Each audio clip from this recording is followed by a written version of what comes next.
İlhanlı Devleti hükümdarı Abaka Han'ın en büyük oğlu olan Argun İlhan 1261 yılında dünyaya geldi. 1278 yılında Horasan'a gelen Abaka, ertesi yıl oğlu Argun'u Fars ve Körman'ı yağmalamış olan Çağataylardan Neküderlilerin üzerine gönderdi.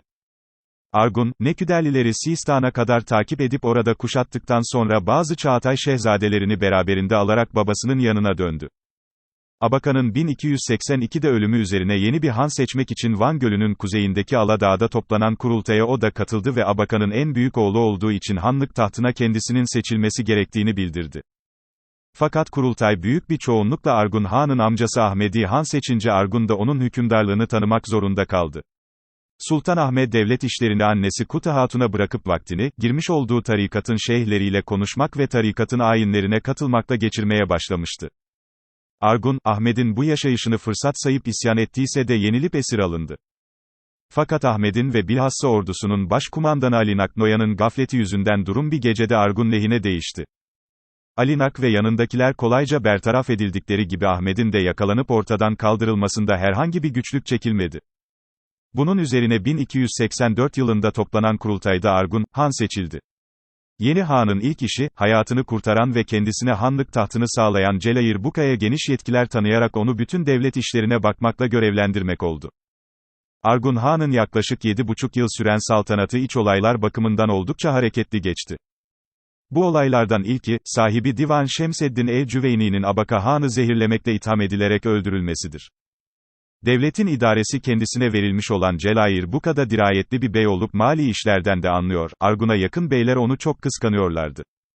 Bu yüzden fırsat buldukça abartılı, hatta aslı olmayan sözlerle Argun Han'a karşı Celayir Buka'yı kötülüyorlardı. Celayir Buka da onlara yukarıdan bakıyor ve zaman zaman sertçe davranıyordu. Celayir Buka'nın kardeşi Aruk ise Bağdat'ta, kaynaklara göre, krallar gibi yaşıyor, tahsil edilen vergiyi devlet merkezine göndermiyordu. Argun Han bunu anlayınca Aruk'u azletti, haslarının idaresini de Celayir Buka'dan aldı.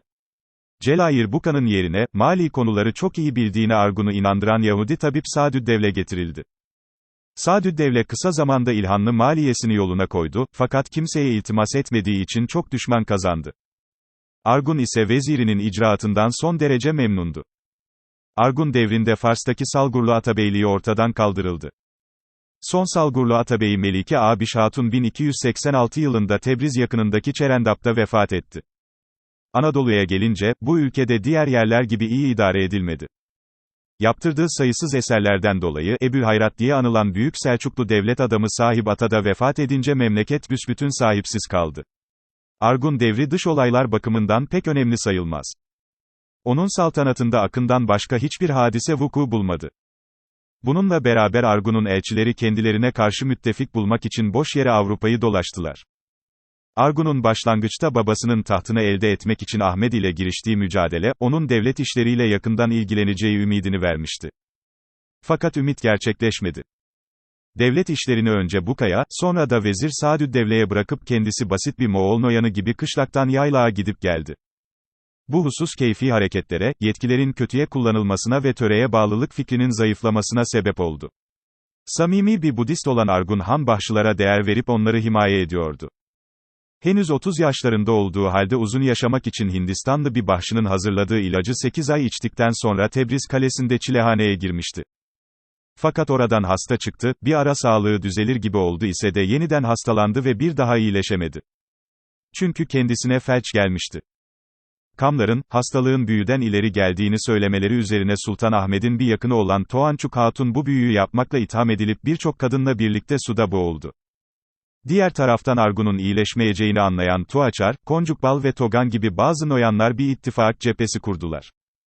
Bunlar ilk önce kendileri gibi Argun Han'a yakın diğer bazı beyleri öldürdükten sonra Vezir Sadüddevle'nin ve onunla birlikte çalışan diğer bazı noyanların da hayatlarına son verdiler. Bu hadiseler üzerine devlet içinde karmaşa çıktı, askerler mahalleleri yağmaladılar.